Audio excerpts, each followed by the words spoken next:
അത്ഭുതങ്ങൾ തീർന്നിട്ടില്ല, അടയാളങ്ങൾ തീർന്നിട്ടില്ല കാലത്തിൽ ഈ ലോകത്തിൽ.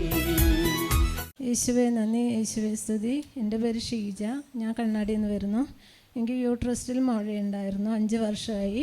അത് ഞാൻ ഒരു ഡോക്ടറെ കാണിച്ചു, അവിടെ നിന്ന് ഓപ്പറേഷൻ വേണമെന്ന് പറഞ്ഞു. പിന്നെ എനിക്ക് ഓപ്പറേഷൻ പേടിയാണ്, അതുകൊണ്ട് ഞാൻ വേറൊരു ഡോക്ടറെ കാണിച്ചു. അപ്പോൾ അവർ പറഞ്ഞു കുഴപ്പമില്ല, അത് കുറഞ്ഞ് വരുന്നുണ്ട് പറഞ്ഞു. പിന്നെ എനിക്ക് ഡിസ്കിന് കംപ്ലൈൻ്റ് ആയിരുന്നു. ഞാൻ 2 വർഷത്തോളം മരുന്ന് കഴിച്ചു, ഒരു കുറവുമില്ല. എനിക്കൊരു ജോലിയും ചെയ്യാൻ പറ്റാതായി, പള്ളിയിലും വരാതായി. ഒരുപാട് വിഷമിച്ചിരുന്നു. ഞാൻ ഇവിടെ വന്ന് പ്രാർത്ഥിച്ചു, അതിൻ്റെ ഫലമായി എൻ്റെ അസുഖങ്ങളെല്ലാം മാറി. ഇന്ന് എനിക്ക് സന്തോഷമുണ്ട്. യേശുവേ നന്ദി, യേശുവേ സ്തുതി.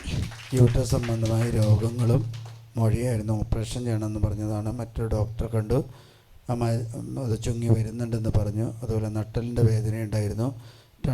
എല്ലാ രോഗങ്ങളും യേശുവിൻ്റെ നാമത്തിൽ എടുത്തു മാറ്റി മകൾക്ക് സൗഖ്യം നൽകി. എല്ലാ മാസത്തിലും 1-2 തവണയോ ശുശ്രൂഷയിൽ വന്ന് പ്രാർത്ഥിക്കുന്നൊരു കുടുംബം. ഈ കാലഘട്ടത്തിൽ നമ്മൾ കാണുന്നൊരു കാര്യമാണ്, യൂട്രസ് സംബന്ധമായ രോഗങ്ങൾ കൂടുതലാണ്. പ്രത്യേകിച്ച് വിവാഹം പ്രവേശിക്കാത്ത കുട്ടികൾക്ക് PCOD, പല വിധത്തിലുള്ള രോഗങ്ങളും വർദ്ധിച്ചു വരുന്നതാണ്. അതുകൊണ്ട് നമ്മൾ പ്രത്യേകം ശ്രദ്ധിക്കുക.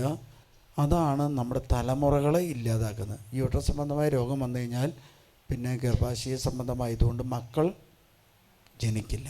ഹല്ലേലൂയ. അതുകൊണ്ട് മക്കളെ വർദ്ധിപ്പിക്കുന്ന പെൺകുട്ടികളാണ് സഭ നിലനിർത്തുന്നത്, കുടുംബങ്ങൾ നിലനിർത്തുന്നത് ആൺകുട്ടികളാണ്. 2 വ്യക്തികളും നമ്മുടെ കുടുംബങ്ങളിൽ ആവശ്യമാണ്. അതിലൂടെ സഭ വളരുന്നതും സഭ നിലനിൽക്കുന്നതും. അതിന് ഹാനികരമായിട്ട് വരുന്നുണ്ടെങ്കിൽ അത് പിശാചിൻ്റെ പ്രവർത്തനമാണ്.